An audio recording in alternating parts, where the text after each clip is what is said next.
Salve a tutti, sono Federico Tomassetti, cercherò di parlarvi di un argomento abbastanza particolare. In particolare vi parlerò del Metaprogramming System e di come sia possibile utilizzarlo per realizzare delle estensioni al linguaggio Java. Inizieremo col dire due parole sull'utilità di un linguaggio, poi che vi abbia convinti o meno che sia utile estendere Java, non importa, lo seguirò comunque, andando a parlare della natura di questo tipo di strumenti, poi passeremo a qualcosa di pratico, quindi realizzeremo qualche semplice estensione, più che altro per stimolare un po' di curiosità, dopodiché faremo qualche esempio su che cosa sia possibile fare di un pochino più complesso. Dunque, un po' per i miei studi, un po' per passione, negli ultimi anni ho letto un po' di materiale sulla natura dei linguaggi. A me una cosa che a me personalmente ha stupito, perché non lo sapevo, forse per voi era chiaro, è che i linguaggi, qui intendo i linguaggi naturali in genere, non servono solo a comunicare, ma hanno l'importante funzione di aiutarci anche a formalizzare i pensieri e quindi a dargli una struttura.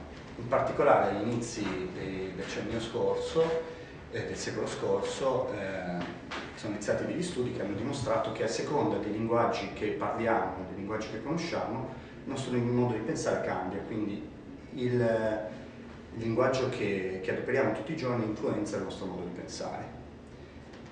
E questo è vero anche per i linguaggi di programmazione, quindi c'è questo parallelo. Questo è un estratto dal discorso di Dijkstra che aveva ricevuto il Turing Award, e qui ci dice che appunto gli strumenti, i linguaggi e le notazioni che adottiamo, sia per esprimerci sia per in un certo senso registrare quello che pensiamo attraverso dei programmi, sono i fattori che determinano quello che noi possiamo pensare o esprimere in generale, anche al di là dell'utilizzo dei linguaggi di programmazione, perché proprio noi lo utilizziamo come uno strumento per ragionare sui problemi.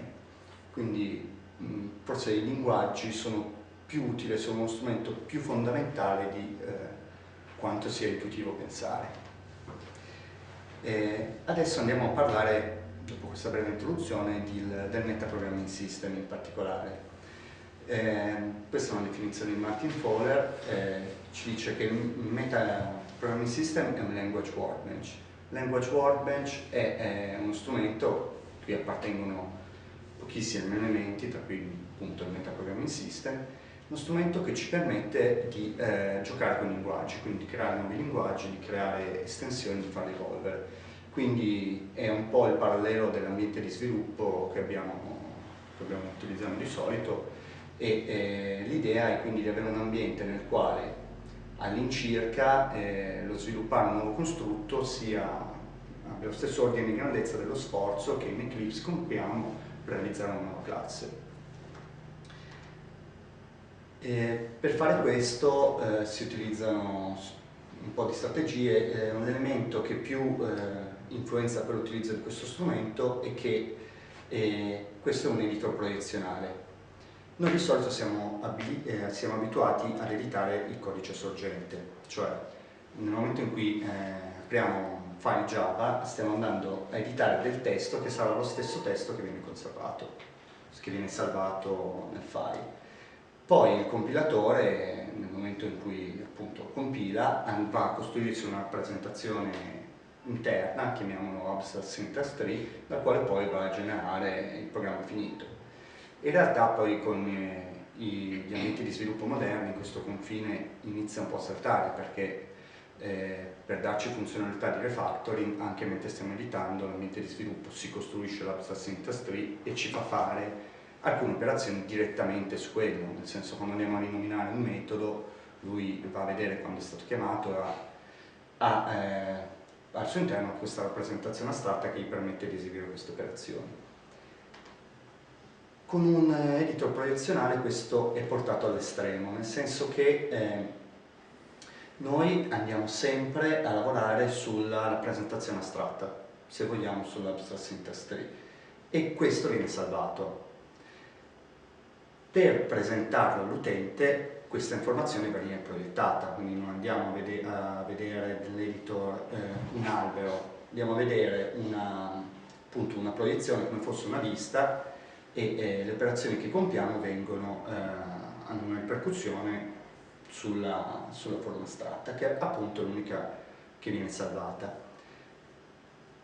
Questo tipo di approccio ci dà la possibilità di andare a mescolare diverse estensioni che vengono da diverse parti. Se noi invece avessimo un linguaggio testuale, mescolando diverse estensioni, avremmo il problema il fatto che ci potrebbe essere dell'ambiguità. Magari io e te sviluppiamo un'estensione utilizzando le stesse parole chiave, magari per scopi diversi, non so, tu crei lo switch di stringhe, io creo un altro tipo di switch, ne andiamo a mettere assieme, il parser risultante non sarebbe in grado di distinguere. Con un editor proiezionale, siccome lui si conserva sempre la forma astratta, non c'è questo tipo di problema. Ora andiamo a dare un'occhiata all'ambiente di sviluppo. Questa cosa qui facciamo sparire. L'ambiente di sviluppo è un po' particolare, richiede un po' di manualità. Come vi dicevo, questo è un editor proiezionale fatto in modo da sembrare un editor testuale, quindi quando lo utilizziamo possiamo utilizzare tutte le scorciatoie da tastiera che vanno un po' a mimare il comportamento a cui siamo abituati. Immaginiamo che io voglia creare una nuova classe. Qui quando vedete base language è il modo che in questo editor chiama Java, ha fatto un porting di Java all'interno di questo ambiente di sviluppo, è chiamato base language. Va a crearmi una classe con tutti già dei placeholder dove posso inserire vari elementi, quindi campi, inizializzatori statici, costruttori e così via. Quindi io chiamo questa dummy class, automaticamente mi rinomina il costruttore. Se mi posiziono dove è possibile inserire metodi, mi basta un clic e lui mi crea un nuovo metodo. In questo caso non mi interessa questo metodo, lo cancello e con una scorciatoia vado a inserire un main. Quindi sto scrivendo semplicemente system, punto, lui nel momento in cui faccio il punto lui analizza quello che c'è prima e capisce che system indica una particolare classe. Vado a scrivere quello che mi sembra normale codice Java a cui siamo abituati, faccio run e questo viene eseguito normalmente, e fin qui nulla di sorprendente. Io creando questo progetto ho già detto che voglio utilizzare delle estensioni che qualcuno ha già realizzato. Ad esempio voglio utilizzare un tipo di collezione che mi permette, vedremo, di usare le closure in Java in maniera abbastanza semplice. Quindi vedete che io qui ho scritto L con la minuscola, questa non è la classe list a cui siamo abituati, è qualcosa di leggermente diverso. Quindi io poi vado a creare una linked list e qui gli dico, guarda che per string intendo proprio quella stringa lì, vado a inserire giusto un paio di nomi, tipo Andrea, e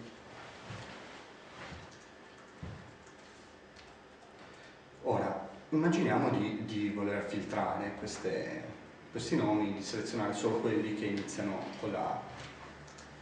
Io ho la possibilità semplicemente di andare a utilizzare un'operazione del genere. Se avete programmato in Ruby vi sembrerà abbastanza normale. Quindi voglio selezionare ad esempio i termini i nomi che iniziano con la A.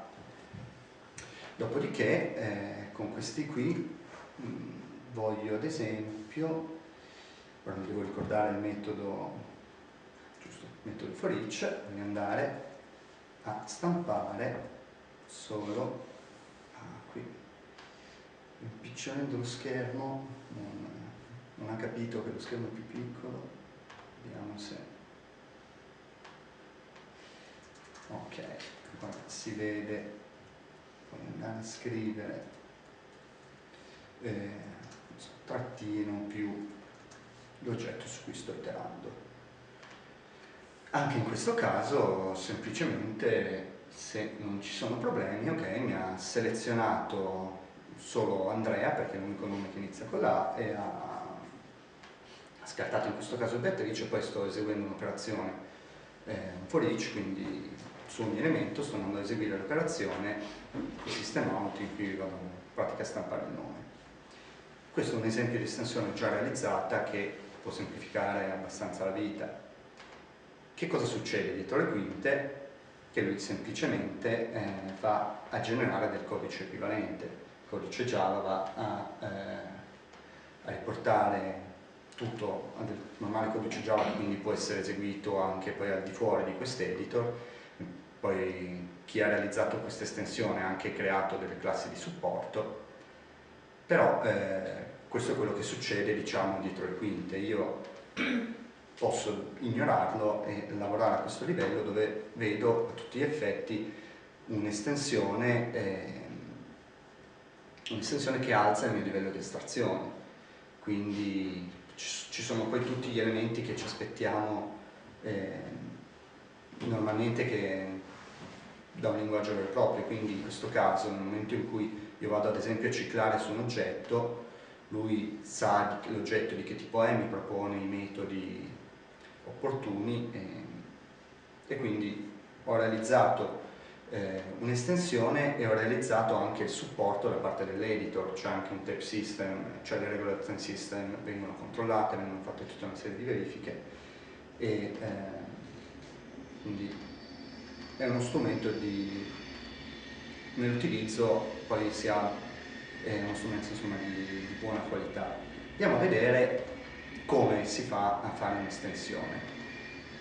Ora, sempre rifacendoci a Ruby, ultimamente un po' programmato in Ruby, ho visto che oltre all'if tradizionale Ruby esiste un unless, che è l'if che viene eseguito quando la condizione è falsa. Può sembrare banale, però poi nella pratica torna abbastanza comodo. È uno statement molto semplice, quindi non sarà nulla di eccessivamente complicato, però serve un po' a darci l'idea di che cosa voglia dire realizzare un'estensione di questo tipo, quale sia la complessità che dobbiamo affrontare. Dobbiamo iniziare con dirgli che questo è uno statement. Quindi diciamo che il nuovo concetto, che è qualcosa di simile a una classe, alle statement estende uno statement. Scusa, statement è una classe di MVS? Sì, statement indica tutti gli statement Java. In realtà poi non posso lavorare anche con altri linguaggi, con XML oppure crearmene da zero. Statement in questo caso è lo statement di Java, quindi sto estendendo, creando un nuovo statement. Questo vuol dire che poi potrò utilizzare questo statement in qualsiasi posto dove era possibile usare un altro statement precedentemente, quindi in maniera abbastanza naturale. E andrò a dire che lo statement è composto da due elementi, da una condizione e da una serie di istruzioni da eseguire se la condizione è non verificata in questo caso.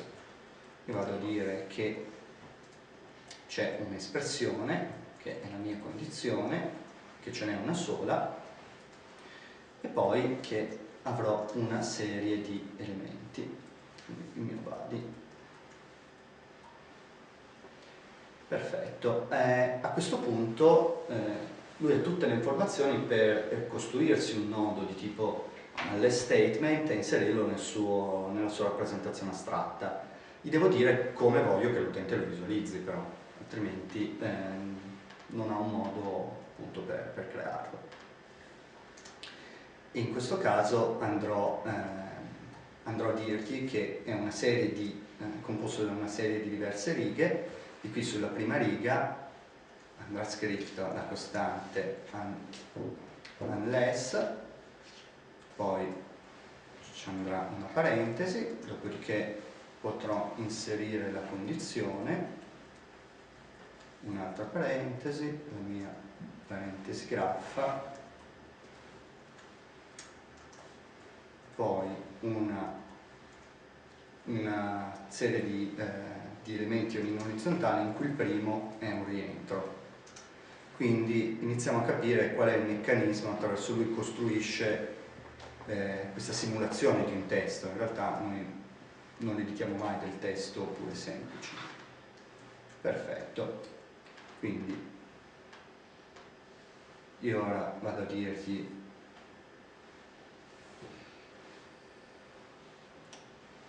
ci stiamo mettendo un po', ma confidiamo che finisca. Ok, e quindi a questo punto io in qualsiasi punto del mio codice dovrei poter usare l'unless, andandolo a richiamare qui dall'elenco, così è abbastanza scomodo.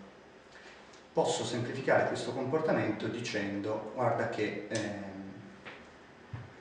tutte le volte che io scrivo la parola unless tu mi devi andare a inserire un nodo di questo tipo. In questo modo qui nell'editor io non devo più andarlo a selezionare da un menu a tendina, basta che io scriva unless, lui capisce che è una cosa di questo tipo e quindi ora io posso inserire e fare qualsiasi cosa voglio. Ad esempio potrei voler spostare quella serie di istruzioni dentro l'unless. C'è ancora un piccolo problema. Se io qui ci scrivo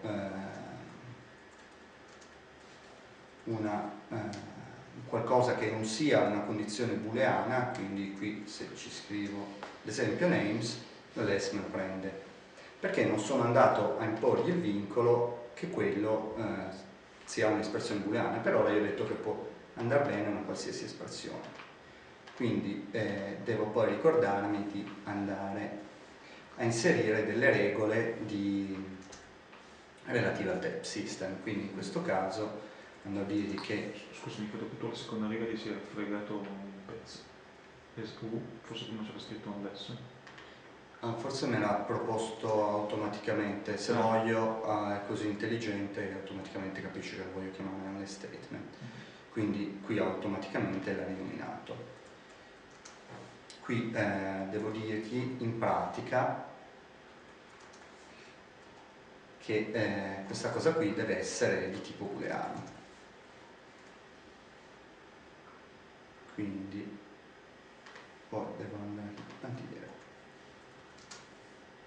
ammetto che con le regole del type system mi sbaglio sempre, quindi se ce la facessi già al secondo tentativo sarei contento, se lo facessi al primo sarebbe bellissimo. Minore uguale? Leggo bene? No, questo è un operatore particolare che si sono inventati loro, perché giustamente ho la possibilità di estendere il linguaggio, si sono creati un linguaggio per esprimere le regole del type system, che altrimenti era troppo semplice. Qui non mi sta dicendo nulla, quindi probabilmente qui dovevo lasciare false. Proviamo a vedere.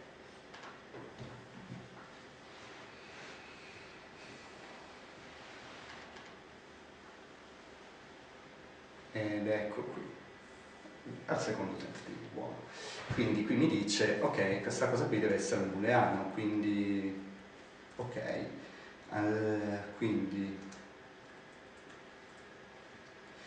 stiamo dicendo se la size non è 0, allora cicla e stampa.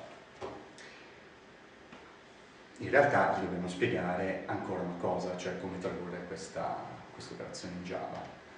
Quindi andiamo a inserire una cosa che si chiama regola di riduzione, che vuol dire come tradurlo in un linguaggio di più basso livello. Quindi io posso creare 100 estensioni, la 101esima la posso scrivere utilizzando le 100 estensioni precedenti e lui poi in cascata lo traduce fino ad arrivare al codice Java che è in grado di eseguire.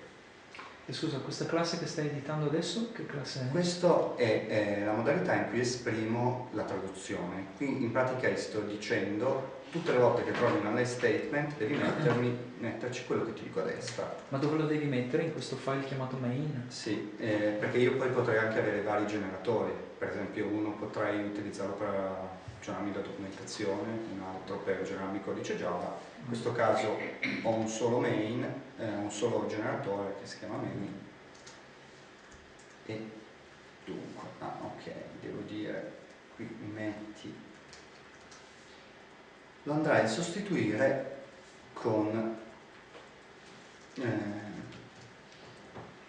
questa cosa qui, o meglio, i template si fanno così, si fa un codice d'esempio, dopodiché si dice quali pezzi sostituire. Quindi io dico, ecco poi l'errore che faccio sempre, dico quando una certa condizione è falsa, esempio quello, la condizione che voglio non sarà sempre true, ma sarà la condizione. Questo vuol dire, sto dicendo che il template è quell'if che avevo io, a meno del fatto che devi sostituire il true con la condizione.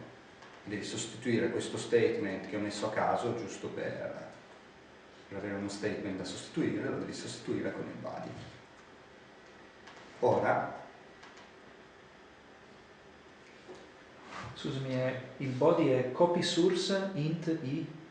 int i è un codice a caso, io potrei scrivere qualsiasi cosa, i serve perché io nel momento in cui faccio un piccolo codice d'esempio, ad esempio ho fatto quell'if deve essere un qualcosa che è corretto. Quindi Io mi sarei aspettato di vedere ad esempio if copy source condition nel body. in realtà sì, è un po' controintuitivo. Io diciamo parto da un esempio e poi dico quali pezzi non sono fissi ma vanno sostituiti. Okay. Quindi questo copy source dice vedi quello che io ho selezionato, lo devi togliere, ci devi mettere la condition. Questo int ha questa sorta di macro, dice prendi quello che prendi l'oggetto della copy source e sostituiscilo con il body. Quindi se questo va senza problemi, dovremmo avere nel file system, dunque, ok, quindi c'è questo if not che è stato sostituito, qui è poco comprensibile, però quello è un codice che andiamo a vedere giusto per avere un'idea dello strumento. Normalmente non dovremmo averne bisogno, e magari per rendere il tutto più chiaro facciamo così. Quindi qui unless false, se io qui metto true e se è fatto tutto giusto, dovremmo avere che in questo caso non stampa niente, cioè, o meglio stampa ciao giù che da fuori, però questo codice tra parentesi non è stampato. Quindi questo era un costrutto estremamente semplice, se vogliamo forse il più banale che si può pensare, però ci dà un'idea di quali sono gli elementi che dobbiamo considerare. Dobbiamo partire dagli elementi, dall'informazione che c'è dentro lo statement, quello che possiamo chiamare metamodello. Dobbiamo capire come farlo visualizzare all'utente. Siccome l'utente, tipicamente un programmatore fino a ieri ha programmato, probabilmente continuerà anche domani, a programmare con un editor testuale, dobbiamo creare una forma che gli sembri il più naturale possibile. Perché io in principio, in realtà come editor potrei usare qualsiasi cosa. Dopo vedremo anche un esempio su questo. Poi devo andare a specificare le regole del type system, in questo caso ce la siamo cavati con poco, dove abbiamo semplicemente detto che la condition deve essere un booleano. E poi la traduzione in codice Java o in un altro utilizzando un'altra estensione che è già realizzato. Quindi possiamo via via utilizzare strumenti più complessi. Ad esempio, insieme allo strumento ci sono già una serie di estensioni realizzate, le closure, possiamo utilizzare quelle all'interno del template. Lo strumento poi va a tradurre prima dalla nostra nuova estensione le closure, poi le va a sostituire ancora a loro volta nell'opportuna traduzione Java. Quindi questo era l'esempio di statement banale. Qui con un attimo più di calma ho preparato un'altra serie di esempi. Ditemi poi magari se voi avete sott'occhio il tempo, magari mi dite quando devo... Tu Sì. Io faccio, perché ho preparato un po' di esempi, vediamo quali riusciamo a vedere. Un esempio anche qui non estremamente complesso è l'idea di creare un date literal. Quindi come io in Java posso creare una stringa che è un oggetto con un literal apposito, vorrei un literal per creare direttamente le date. Quindi se noi andiamo a vedere un esempio, una cosa di questo tipo. In questo caso mi dice, questa è una data sbagliata, mi dice guarda che nel 1001 non c'era il 29 febbraio, metto 1000 e va bene. E questo è un modo che ha il vantaggio, se vogliamo, minimo da un lato di rendere più semplice, magari più chiaro all'utente come si scrive una data, dall'altro di andare a verificare che la data sia corretta direttamente dentro l'editor. Io è vero che potrei utilizzare un simple date format e fargliela passare, però questo verrebbe a runtime, se è sbagliata tanto vale subito. Inoltre poi posso andare a creare una serie di operatori specifici per le date. Oppure un altro esempio di literal che potrebbe essere utile è uno per tenere conto dei diversi tipi di valuta, oppure per le grandezze fisiche, andare a controllare in questo modo che certe operazioni siano corrette da quel punto di vista. Regular expression.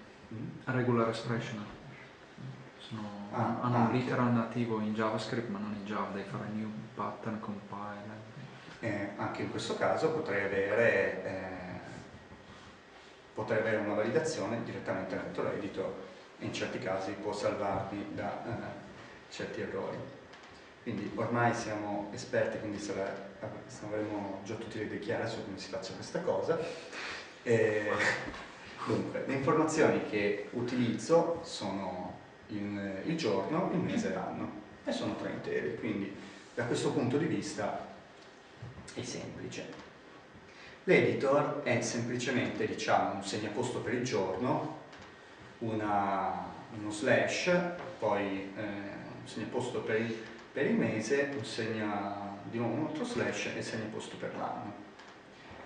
Ricordate che vi ho detto che lui si salva sempre l'albero sintattico, la rappresentazione è qualcosa che lui fa al volo per darmi la possibilità di editarlo. Questo vuole anche dire che se io ad esempio cambio l'editor e qui ci metto un carattere a caso,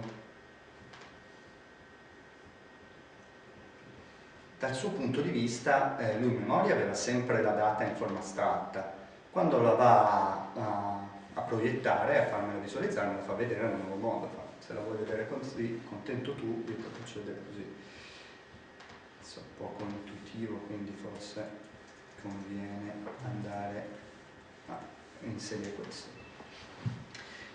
Dopodiché devo, anche in questo caso, andare a specificare un po' di regole relative al type system. Qui gli sto dicendo che quando trovi un literal del tipo appena creato, del tipo date, lo devi considerare come un oggetto della classe Java util date. Questo vuol dire che poi lo posso utilizzare in qualsiasi posto in cui ci sta una data. Quindi qui avevo creato un metodo che prendeva una data, posso creare un literal di tipo data e passarglielo, perché appunto in qualsiasi punto io potessi usare una data posso utilizzare anche un literal per esprimerla. E dopodiché ci sono un paio vediamo i constraint, cioè dei vincoli sulle singole proprietà. In generale non voglio che per il giorno qualcuno scriva un numero che non sia compreso tra 0 e 31. Quindi se io vado a scrivere 32, dice me lo segna in rosso, vado a 31 e me lo segna in maniera corretta. E dopodiché c'è un altro constraint che dipende non da una singola proprietà ma dalle relazioni, quindi qui sono poche righe di codice Java che vanno a calcolare quanti giorni c'erano in quel mese e di quell'anno e vanno a controllare che il giorno sia corretto e quindi vanno a fare questa verifica che vedevamo prima. Se l'anno è il 1001 allora non va bene scrivere 29 febbraio, se l'anno è il 1000 allora è corretto. Anche in questo caso abbiamo la traduzione vedete, anche qui creo con un costruttore deprecato, tra l'altro, però facciamo finta di niente, creo una data in cui ho messo dei numeri a caso, 1, 2, 3, a cui poi dovrò andare a sostituire l'anno, il mese e il giorno. Quindi anche questo costrutto non era particolarmente strano. Vediamo un costrutto strano. Il costrutto strano si chiama tavola decisionale ed è una cosa di questo tipo. Purtroppo qui lo schermo non è tanto grande, quindi si vede malissimo, però ci capita a volte di avere una serie di diverse condizioni da verificare. Quindi posso scriverlo con una serie di if annidati, oppure posso inventarmi un costrutto che in questo caso è evidente non è puramente testuale, ma che mi realizza una funzione in una maniera che vorrebbe essere leggermente più chiara. Poi questo è un esempio, con la creatività si possono ottenere risultati anche migliori. Però io qui ho creato un piccolo metodo che mi calcola lo stipendio di un programmatore. Quindi a seconda che abbia la certificazione o meno, che abbia un certo numero di anni di esperienza, andrò a dargli uno stipendio. Quindi in questo caso, ad esempio, Paolo, che ha 10 anni di esperienza e non ha la certificazione, quindi la colonna è non ha la certificazione, gli anni di esperienza sono maggiori o uguali a 5, il suo stipendio dovrebbe essere dato da questa formula, idealmente. Quindi dovrebbe prendere 1.000 euro più 100 per ogni anno di esperienza, quindi ci aspettiamo che sia 2.000 se le cose funzionano. Dopodiché c'è Paolo che ha solo 3 anni di esperienza, però ha investito in una certificazione e il risultato è che lui ricade in questa casella qui, perché la certificazione ha un numero di anni di esperienza tra 2 e 5. Quindi in un mondo ideale, lanciando questo programma, mi aspetterei di vedere che Paolo guadagna 2.000 e Luca guadagna 1.400. Fantastico, funziona.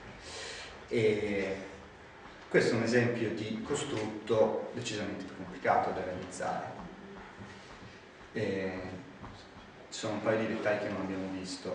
Per fare un costrutto che funzioni in ogni caso dobbiamo considerare la situazione in cui non è verificata nessuna delle condizioni sulle colonne oppure nessuna sulle righe. In quel caso gli diamo un valore di default, -1. In più diciamo che il tipo della casella, il tipo di valore che deve essere inserito in ogni singola casella è di tipo intero. Scusa, questo è uno shortcut praticamente per uno switch di uno switch, giusto? Sì, per esempio. Però non va più in là di, cioè non si può fare lo switch dello switch dello switch, ok? Come fai a in realtà potrei mettere una tavola decisionale dentro una tavola decisionale. Ecco. Però in quel caso l'avviso è fate a casa e diventa complicato. Sì, forse no, certo, mi risolve una serie di problemi. Probabilmente se ho degli if annidati di più di 2 livelli devo iniziare proprio. No, ma questo tipo di tabelle su tipo le applicazioni tipo business che hanno queste regole qua che sono spesso matchate così, in effetti è Sì, poi, molto più semplice da capire che un if else lungo 2 pagine. Considerate che io qui in realtà posso metterci qualsiasi componente swing. Se io facessi un componente swing che ha una visualizzazione tridimensionale potrei farlo teoricamente. Non riesco a farvelo vedere in questa demo, però. No, quello che mi confonde ancora è questo qua è il codice Java derivato dall'albero sintattico, giusto? Questo è lo pseudo Java derivato dall'albero sintattico. Allora, questa è la proiezione dell'albero sintattico che lui ha, che ha tutti gli elementi di Java più quelli che io ho aggiunto. Sì. E scusami, questa tabella nell'albero sintattico com'è? Ci sarà un nodo che ha le informazioni che io ho definito quando ho definito il concetto, quindi lui avrà scritto che c'è un tipo, che è l'expected type, un valore di default, se non finisco in nessuna casella devo avere un valore da sputargli fuori, ed è questo. Una serie di condizioni, quelle sulle righe, una serie di condizioni, quelle con le colonne, e i valori che sono quelli che finiscono nelle caselle. Quindi scusami, questi children qua non sono 5 children, ma è un children solo di tipo tabella, diciamo. Sì, questo sì, è un unico oggetto tipo tabella che ha come figli un tipo, un'espressione da 1 a n condizioni di riga e da 1 a n condizioni di colonna, così via. E queste sono le uniche informazioni che ci sono nell'albero sintattico. Poi nel momento in cui l'utente apre un file che contiene una tabella decisionale, come ben chiamata, l'editor si pone il problema di trovare un modo per visualizzarlo all'utente e gliel'abbiamo espresso qui in questo modo. È molto semplice perché c'è già un oggetto per fare le tabelle. Quindi in questo oggetto per fare le tabelle andiamo a dirgli cosa deve mettere sulle colonne, deve mettere le condizioni di colonna, cosa mettere sulle righe e cosa mettere come valori. Poi davanti a questo ci mettiamo ancora il tipo atteso, la parola chiave default e il valore di default, che quindi devo aprire il file giusto, il tipo atteso, questa parola chiave e il valore di default. Lui poi questo me lo va a tradurre dietro le quinte, giustamente con una serie di if annidati. Quindi il codice orribile non sparisce, viene solo nascosto, però da un lato io non devo mai operare a quel livello, posso operare appunto a livello di queste estensioni.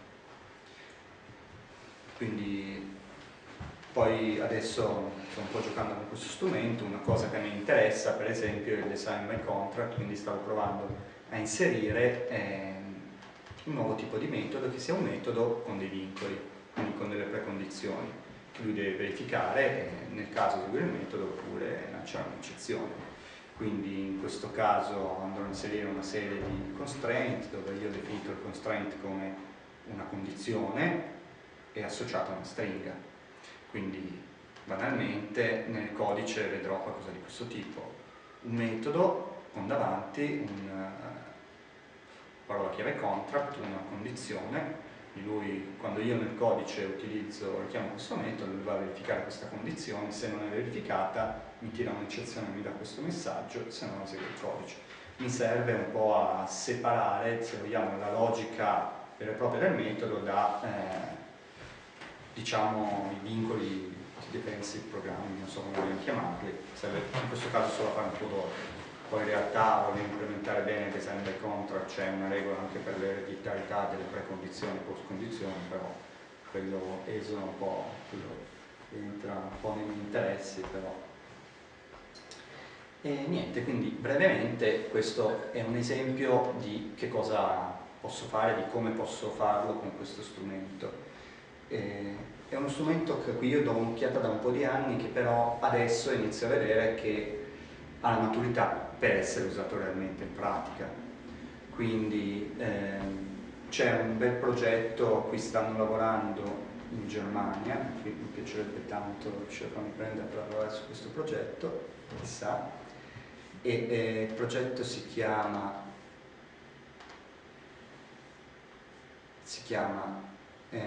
Embedder, quindi il nome non è stato scelto molto bene, però in questo caso hanno reimplementato il C e ci hanno inserito una serie di estensioni, ad esempio per descrivere delle state machine in cui però posso richiamare nel caso quando entro in uno stato del codice C, ad esempio.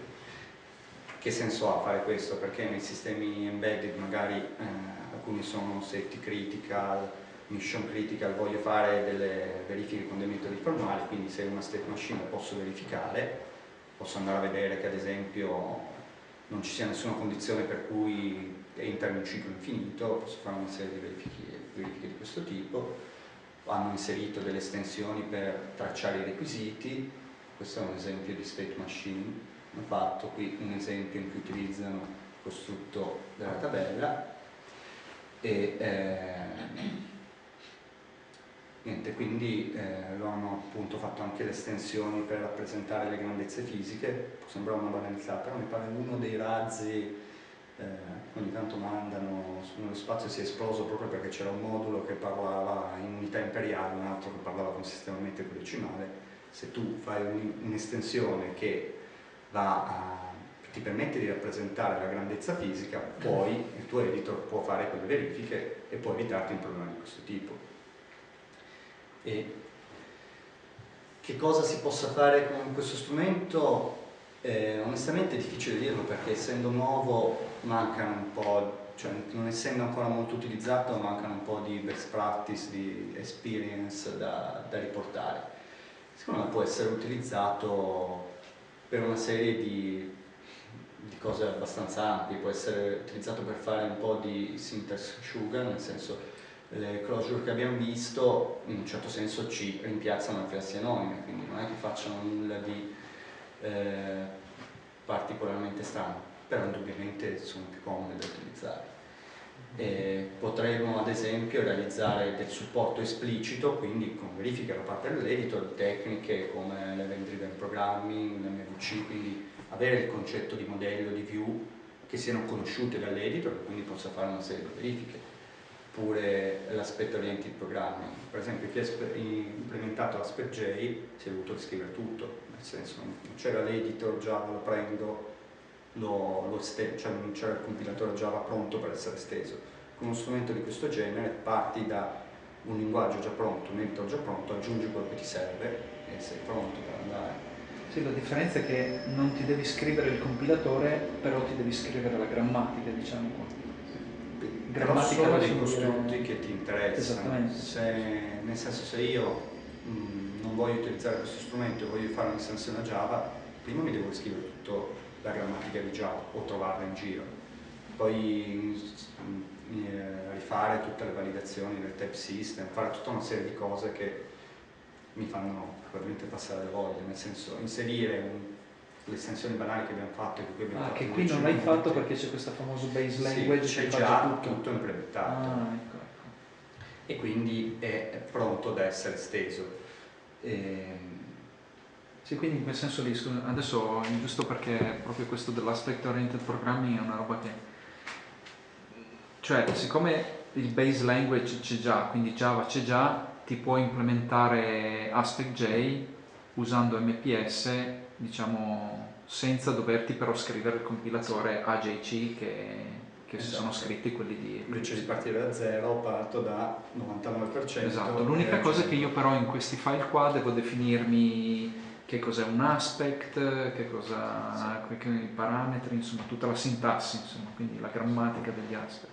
Sì, che lo posso poi in realtà definire utilizzando già tutto quel po' di linguaggi che ci sono già, quindi in realtà il meccanismo che abbiamo utilizzato per definire i contenuti informativi di un elemento, ad esempio cos'è qui dell'array statement, e sono a loro volta altri linguaggi creati con questo oggetto. Sì, quindi questo è il linguaggio per puoi usare unless dentro l'implementazione di aspect oriented programming che vuoi fare tu. Sì. Quindi invece magari di scrivere un linguaggio di basso livello posso partire già da uno strumento evoluto, quindi credo che semplifichi abbastanza la vita. Oppure potrei ad esempio realizzare delle estensioni corrispondenti a delle librerie molto utilizzate. Perché questo? Per avere sempre il controllo a livello mentre scrivo, quindi a design time. Io realizzo una libreria, spiego a qualcuno, scrivo della documentazione e dico guarda, va sempre usata in questo modo, devi sempre chiamare questo metodo per inizializzare il tutto e poi fare questa cosa. Con un'estensione del linguaggio posso fare un forcing di quella cosa. Anche se in realtà non è trasparente perché questo lavoro l'hai fatto con la tua list, quella che aveva il where, for each, eccetera, sì, che però è una classe diversa da Java Util List. Sì, però poi lui alla fine mi genera delle classi Java semplici che posso prendere. Certo, però io non è che posso prendere un codice sorgente Java e dentro metterci Java Util List uguale new array list e poi fare arraylist.where. La cosa va in una direzione, nel senso posso usare questo strumento e qui tra l'altro posso importare il codice Java scritto in altro modo, ovviamente posso utilizzare dei jar scritti fuori, quindi prenderli e partire domani a utilizzare questo strumento. Quindi diciamo, io parto con il codice che ho già, le mie librerie che ho già, inizio a utilizzare questo strumento, Poi se voglio aggiungerci qualcosa in più, ma non ce l'ho, però di base posso... Sì, un wrapping, ma devi restare all'interno di MPS comunque. Esatto, cioè alla fine Sì. il tuo ambiente di sviluppo da quel che era prima diventa MPS. Sì. E poi adesso stanno anche lavorando per dare la possibilità di esportare l'editor del linguaggio che hai fatto e metterlo come plugin in Eclipse. Però lasciami dire, la tua estensione che hai fatto, quella di list, se la metto in un jar e la posso usare in un programma Java normale, giusto? Ok. Quindi sì, quello che Sì, in posso quel fare senso dicevo che non è che trasparente, puoi fare wrapping delle librerie, le puoi usare in Java normale, ma devi usare la tua versione di list. dicevo, se vuoi utilizzare una libreria normale all'interno di questo strumento puoi fare un'estensione del linguaggio che ti faccia tutte le verifiche opportune, che verifichi che la usi magari seguendo delle regole che ti hanno dato voce, che però normalmente l'editor non è in grado di verificare. Potendoti estendere l'editor puoi fare l'enforcing di queste Ad regole. esempio potresti forzare l'utente a fare la close delle connection del database. Ad esempio. E questo non dovrebbe essere complicato. E poi lo si può usare anche per sostituire, ad esempio, non so, per rappresentare dati di altro tipo, non per forza codice Java, e il vantaggio è che si possono realizzare vari linguaggi che si sanno parlare tra di loro, perché all'interno, sotto sotto, fanno parte di quest'unico albero, fanno parte di un grosso albero sintattico, e quindi c'è la possibilità di farli comunicare in maniera più semplice. Inoltre, considerando che posso realizzare degli editor come mi pare, posso realizzare anche magari un editor abbastanza semplificato con una notazione tabulare per far riempire delle tabelle a un esperto di business e non a qualcuno, non per forza un programmatore. Ad esempio, dei casi di test, uno si può pensare che un esperto di business se li scriva sotto forma di tabella e poi sia in grado di schiacciare il bottoncino che esegue il test e verifica che tutto sia corretto. Quindi immagino che non sia semplice capire esattamente la natura dello strumento, sia perché non ci sono tanti utilizzi in giro, sia perché fin quando non ci si mette le mani confonde un po' le idee. Però secondo me è uno strumento che ha delle potenzialità notevoli, quindi vale la pena provare a darci un'occhiata, capire se in alcuni casi si può iniziare un po' a sperimentarlo in pratica.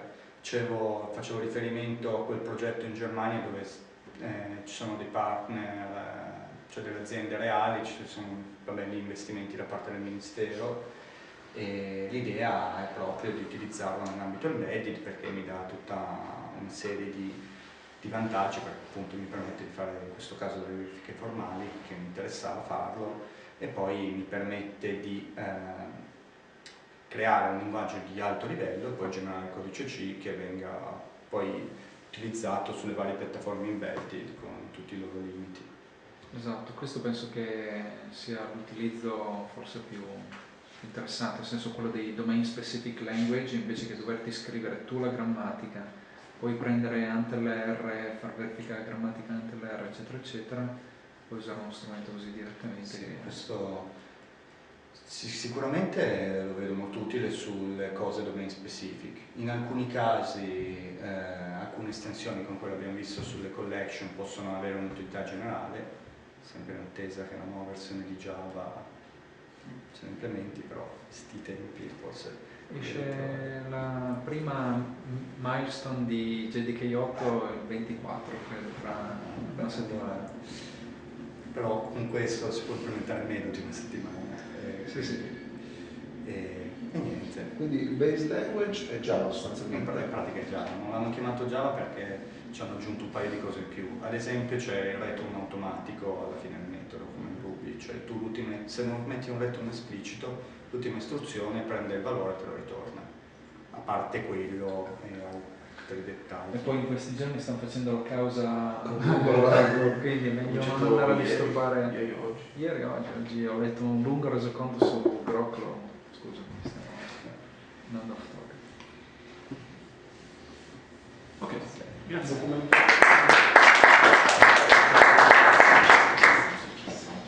Vediamo se ora riesco a capire come si blocca. Ho sentito Documentazione. documentazione.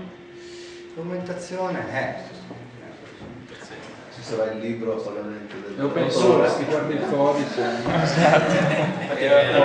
Non vi lasciate open source perché non Open sapevo dove passa. source c'è della documentazione, ci sono anche degli screencast e ultimamente ho chiesto abbastanza sul forum, sono anche abbastanza disponibili. Io devo capire come si blocca la registrazione. Ci dovrebbe essere. E ci sono degli altri linguaggi oltre a questo base language? O... Sì, c'è XML, mi pare di aver visto. Esatto, quanti altri linguaggi si possono estendere? Mi dicevi forse del C anche. Si può vedere da qui, per esempio, used language,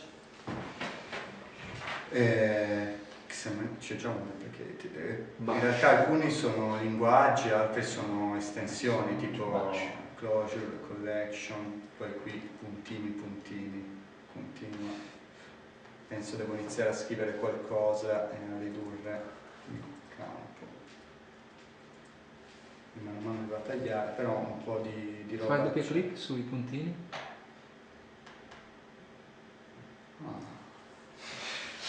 Astuto. Astuto, sono uso intelligente, non è che ci va. Tutti i linguaggi che per ora non... Quindi non è intuitivo, stai dicendo intelligente. Eh? Devi saperlo prima. No, cioè... Sì, direi che un po' di linguaggi che a me sono scuri ci sono. Alcuni sono solo linguaggi interni, tipo quello per definire il type system e altri. Altri, ma questo bash non ho provato, però... C'è anche la parte di contracts, vedo lì, appena sotto il Quindi invece di scriverla io potrei usare la loro, probabilmente fatta meglio.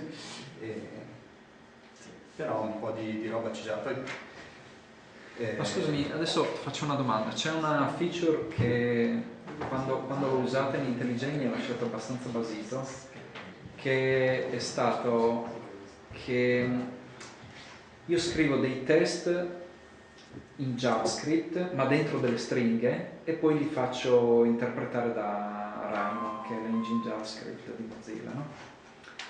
E un bel giorno metto il cursore dentro queste stringone lungo così con dentro JavaScript, metto il cursore dentro e mi compare un pop-up che mi dice vuoi iniettare un linguaggio qua dentro? E gli ho detto sì. Mi è uscita la lista, ho scelto JavaScript e lui dentro la stringa mi ha interpretato JavaScript, quindi mi ha fatto tutto il syntax highlighting, mi sottolineava gli errori, ho detto guarda qui una variabile, ho dimenticato, ho fatto un typo, sì, cioè.